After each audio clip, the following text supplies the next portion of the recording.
Thought y'all waiting, huh? Well, I'm back at it again, and appreciate those who actually waited.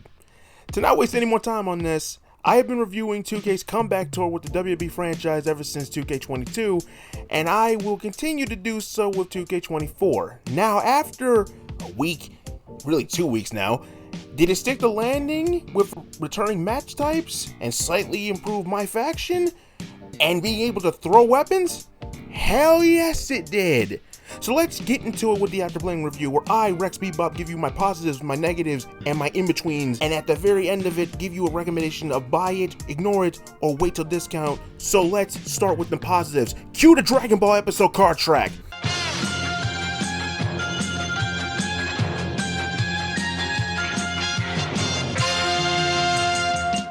Alright, as we start off with the positives, let's start off with the whole reason as to why people were even excited for this entry to begin with, including myself, the returning match types, the ambulance match, the casket match, the special guest referee match, and the gauntlet match. Really, the gauntlet we found out like later once people got footage of the game, but still, it still counts.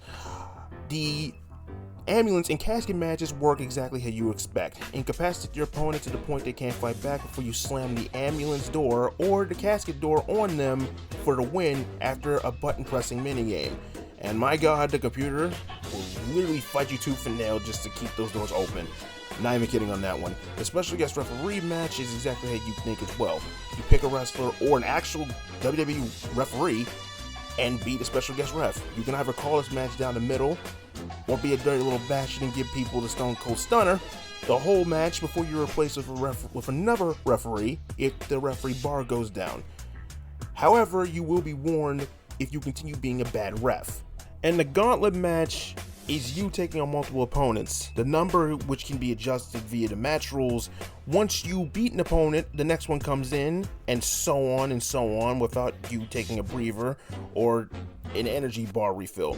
Depending on whatever entry order you set, the match won't necessarily start with you. Instead, you may come in later after the computer or another player beats one or more opponents. There are two other variants of the gauntlet match that they put in here, in which is the form of Gauntlet Eliminator, which features the same principle, except the game doesn't wait for you to beat an opponent. It'll just send someone else, and then someone else sends someone else, and then you get the idea. The good news is that they'll attack each other and not focus on you, but with this CPU this year, being like it is, it will literally target you within a minute. I shit you not, the CPU is on something, man. Like, it will go after you regardless of whatever you're doing. This is like, oh, you just body slam somebody? Come here. Boom. Just, he'll try to take you out in an instant. I'm not kidding.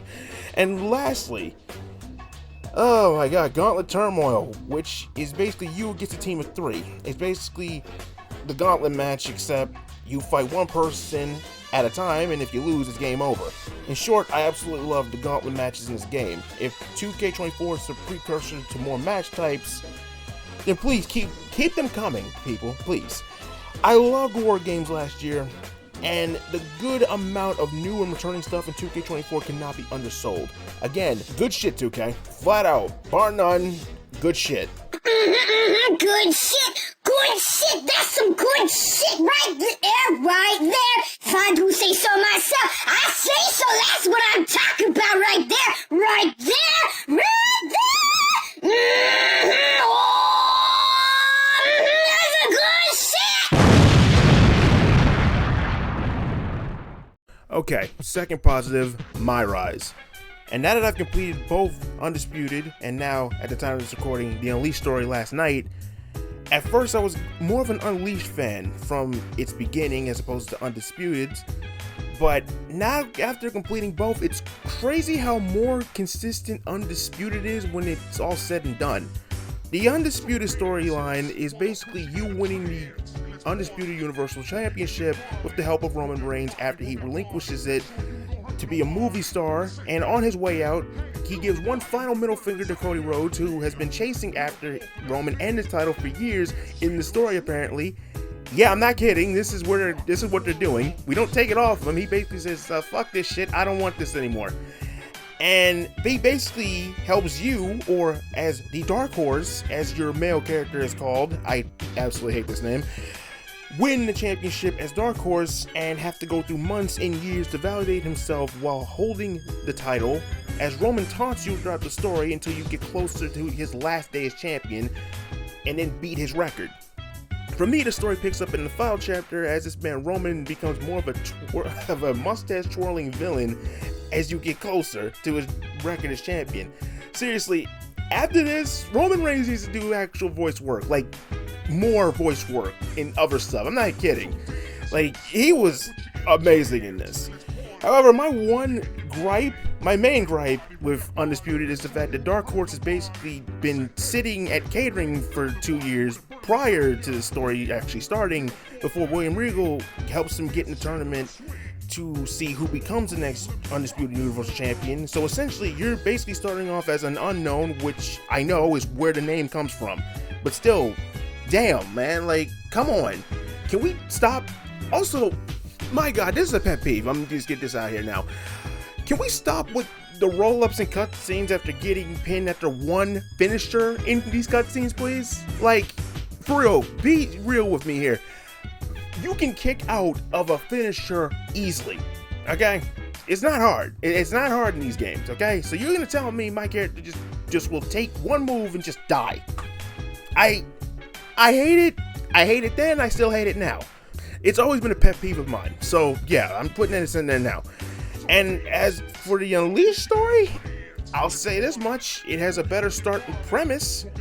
Your female character is referred to Cap or Captain, as she's basically the top champion of an indie promotion she helped build and is respected. It isn't until her protege gets to try out from WWE and Cap is kind of forced to go, and the story gets more unhinged from there after Cap squashes Shotzi. Yeah, Shotzi has voice work and voice lines in this game, and she kills it. I can't believe this, but she was really good in this. You basically squashed Shotzi in I guess a tune-up match for Shotzi before she faces Bianca for her championship. You basically squashed the shit out of her. Not even kidding. Without giving too much away, you're basically presented with choices after Cap cuts she basically drops a promo on Raw after getting pretty much hooked up with all these like shitty ideas from creative and all that. She basically says like, okay, this ain't me. William Regal's like, yo, alright, we get it. This isn't you. This isn't what I brought you in here for. Do work. Do what you gotta do to get yourself noticed. And you're basically presented with choices like Liv Morgan to go to Hollywood to become a movie star. I'm not kidding. To work with Alexa Bliss to unleash the darkness within, which I'm not even kidding when I say this. This has got to be the most 2K20 thing in this entire story. I'm like, yo, what are y'all doing? That I happily abstained, but I actually have to give 2K props for this, for how nutty and batshit this was. Just, oh my God, just roll the damn footage. Just roll the footage, man. And she delivers a vicious suplex. That was a gnarly one. Michin looks dazed. Guys, what is she doing? Oh no, it's happening again. She's floating off the mat. And she comes crashing down. What the heck? Who needs to hook the leg when you can levitate people? And that'll do it. Don't blame the official for being apprehensive after that. I don't think the referee has a choice. I'm getting out of here. Right behind you. Really, guys? But wait, there's more.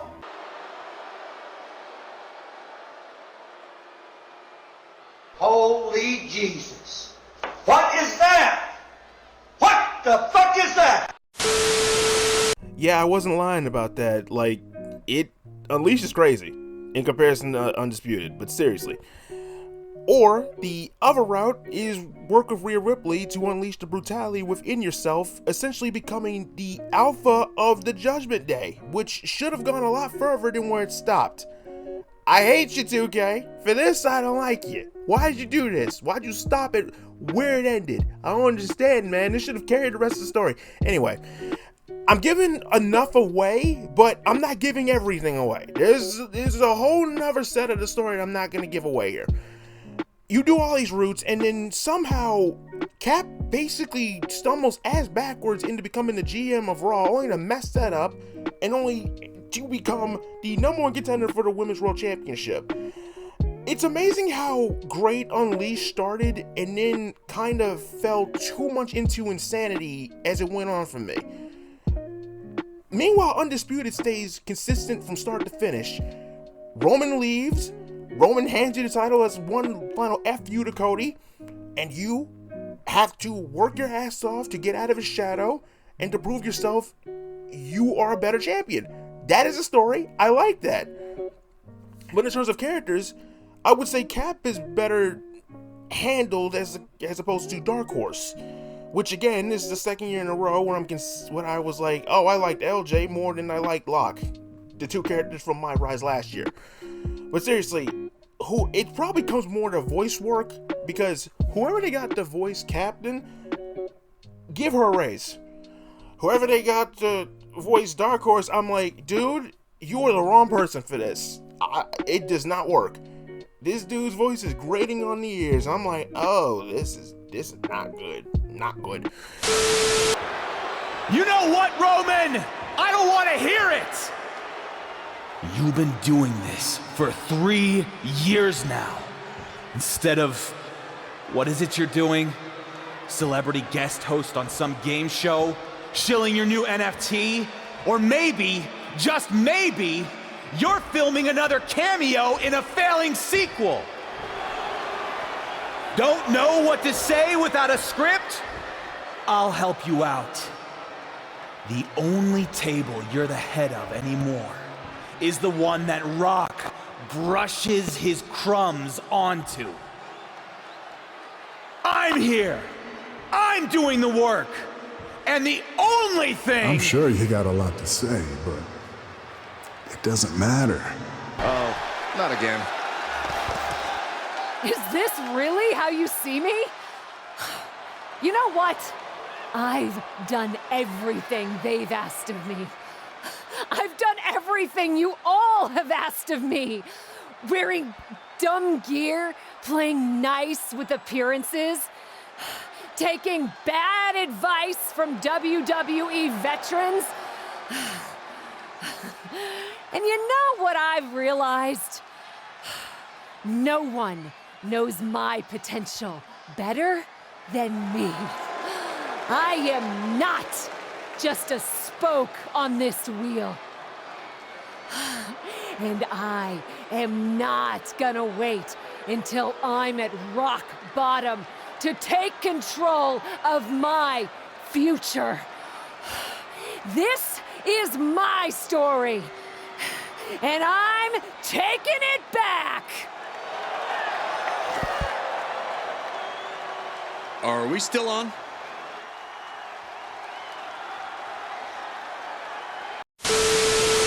But yeah, despite my gripes, I liked what I played. I like both stories and I liked what I played. Despite my gripes with both of these stories, I did enjoy the ride. Even though Unleashed became too batshit insane at some points. And I'm gonna add this here. Maybe it's time for 2K to go back to MyRise or My Career how it was in 2K22. Give us the power to do what we want and to make our own choices as we rise to the top and get to the Hall of Fame and all that. We don't even have to be the Hall of Fame. We'll just get to retirement. Honestly, I miss that. I miss having the choice of being an asshole or a hero to the people. I want that back. Not this set story that I really don't have any say in. The last time we had that was in 2K22. I'm just saying. I'm just saying. Gripes aside, I enjoyed MyRise. Next positive, I would have to give it to my faction. And no, I'm not on drugs. I do mean this when I say this. I did not expect to actually like my faction this year, considering how many times I've shit on this daggone thing, yet here we are. And really, it's more the same with the challenges, the leveling up your faction with the cards, except there is an RPG-like mode with Faction Wars, where you take your faction through a path system with each win could lead to more health, buffs, credits, before you reach the boss faction in a match of the run that you were on before when you reach the end.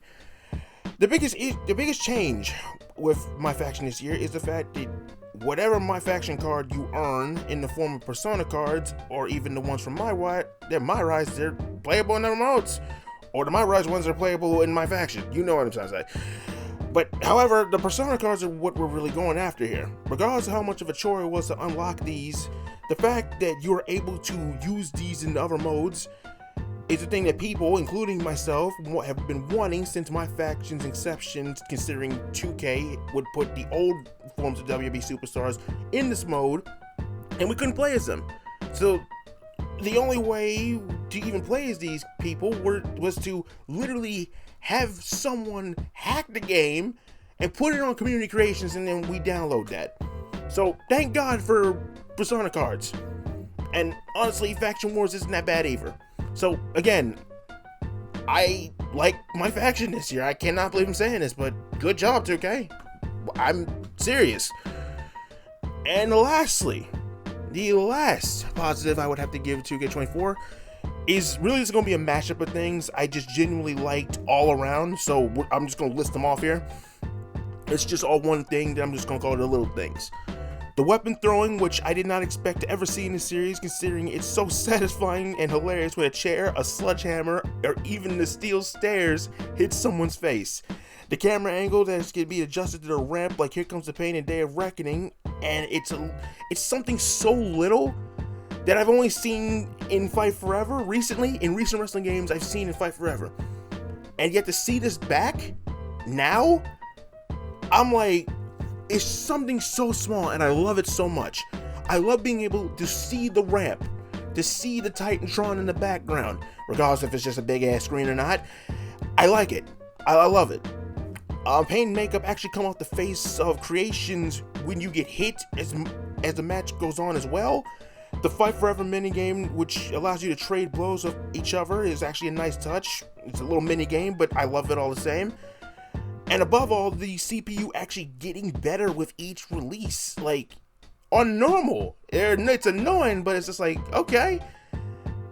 But on Legend, my God, whatever they're doing with the CPU, it's a lot more aggressive this year, and I actually appreciate that.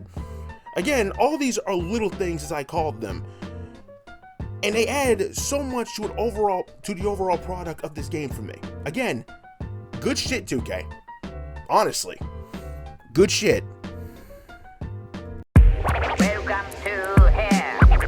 Alright, the negatives, and I ain't even gonna sugarcoat it. It's the showcase mode for the third time in a row. This is a reoccurring joke at this point. This has gotta be a reoccurring theme.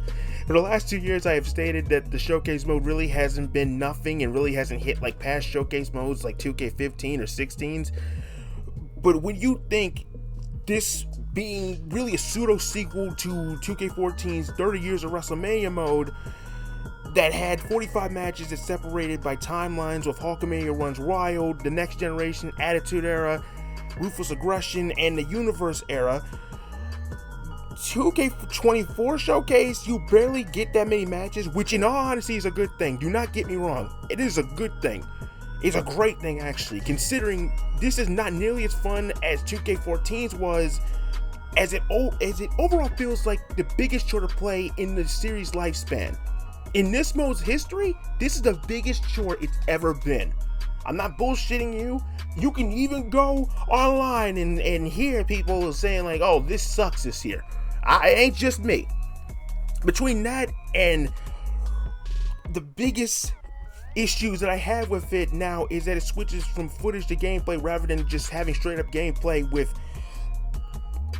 as the cutscenes rather play in game form and have the occasional quick time event pop up here and there, you know, from 2K15, which they should go back to adapt. They should adapt that.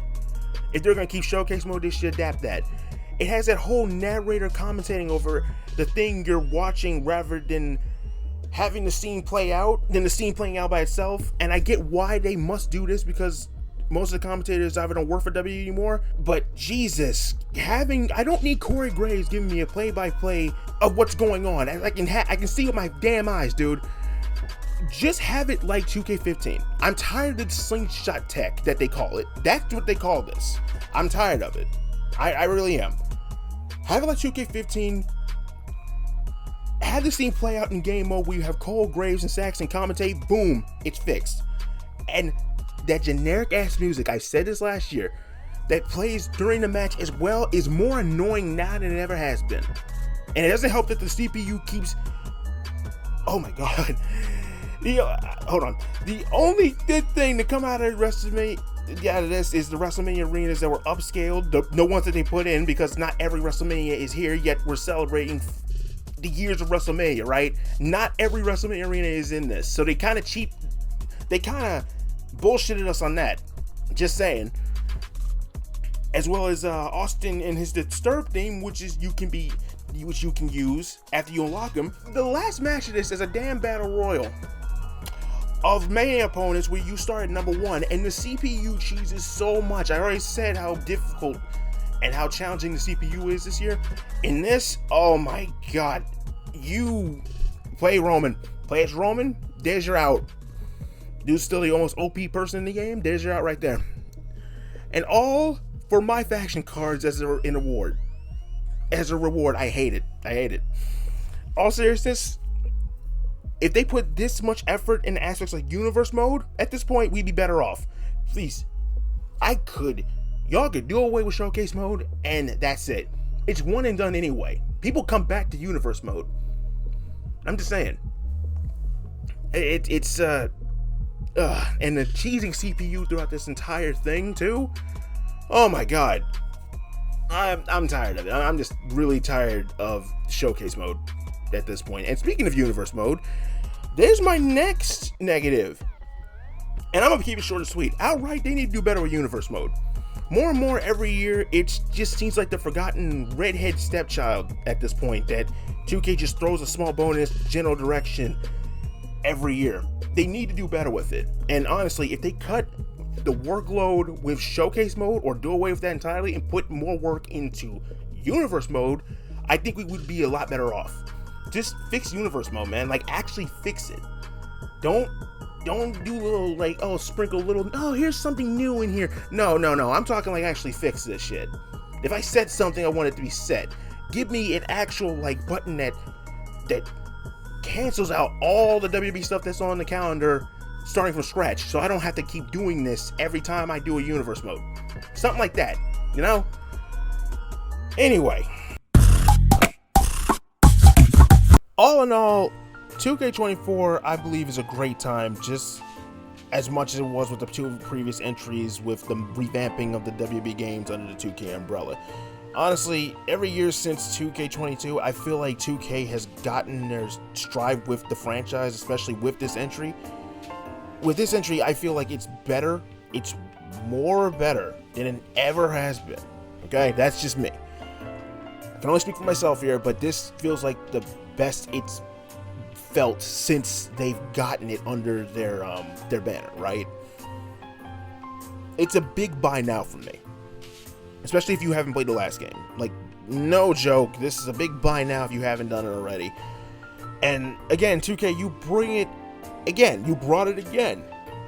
I had to give you props, just like I did last year and the year before that. Again, props are given. However, like I said with the negatives, I think it's time to ditch the showcase mode and properly improve on universe mode, and maybe even bring back my career, giving us our choices, giving us the actual control of our destiny. I think it's time to bring that back. Bring back what you set up with 2K22 before you started doing this. Just saying, as much as I liked MyRise, I cannot undersell like how much better it was to actually like have control over what I did, at least to me, you know. It's just a thought though. And again, I didn't mention my GM, but we have trades and all that. My GM is still basically the same. Online is basically how you expect as well. But yeah, other than that, thank y'all for watching and listening. I appreciate it. If this tickled your fancy, please hit that like button and please leave a comment over what you liked or didn't like about 2K24. And I will see you guys in the next one. Thank you all for your time. I'm getting out of here. Y'all be safe out there. RexBebop signing out. Peace. Sees you when I sees you.